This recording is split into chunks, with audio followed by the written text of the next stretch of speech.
break here. Anyone in the top 10, all the way down to Justin Piscatel and Brian Ortiz now, by the way, is up into 10th position. He's got ahead of Atanasio on the restart, so Brian Ortiz is inside the top 10 now in the number 4 car. And anyone in the top 10, and look, the brake light's coming on from the second place driver. He's not actually braking, he's just riding the brake with his left foot so he doesn't run into the leader. And wide and high on the top side. This is an extraordinary run from Wagner. The Spark Performance car that was on pole position, he's got him into third for the moment. The red, white, black car tries to get into second. He's not going to do that, but I think he's going to muscle his way into third. He's on the inside for the right-hand turn. What a run from Wagner. What a brilliant run from Wagner, and that shows the speed that the pole sitter had, and Gresham Wagner is up into third. Can he get any further up the field, Shay?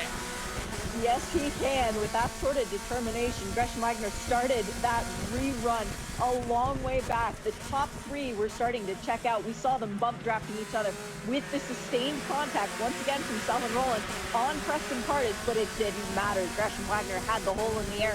He had the draft, and he was making his way up to the top 3, nearly getting around all of them going into turn 1. Very aggressive move, but it worked. And now the car that started on pole, looking to try and get the most points from the day by winning the race. I love how there's a little tap on the brakes from Gresham, the man from Williamsburg, the Spark Performance car, the red, white and black car. Any one of these top 4 can still win. There is the run to the line now. Here they come. Is it going to be Preston Cardis? I think he's done enough. Oh, I'm not sure.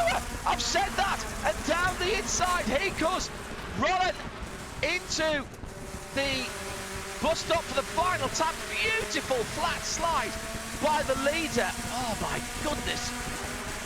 I don't know. I really don't know. I've seen races from this position here at Daytona won by the car that's 3rd or 4th in the line.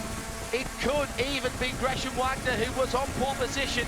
He benefited from the full course yellow with Lonnie Hunter's car, and all of a sudden from line to stern it's 1, 2, 3. It's going to be 4 wide as they go on the line. I've got no clue at all. The Inimitsu Mazda MX-5 round 1 of 2020. It could be any one of 4 cars, and it's Wagner.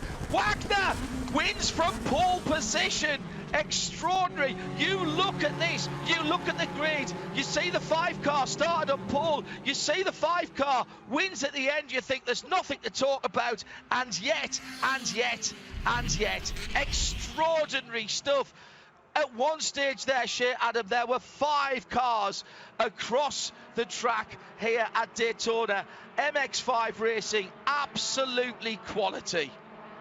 Wagner knew that if you go all the way up to the wall, you carry a little bit more speed through. Jared Thomas putting 2 wheels down below the yellow line, and our leaders for the entirety of the race completely enveloped by a swarm of cars behind them. That was the sort of instance that you didn't want to watch, but you couldn't find yourself looking away. And Gresham Wagner finally starting out this season as the championship points leader, getting the win at Daytona International Speedway.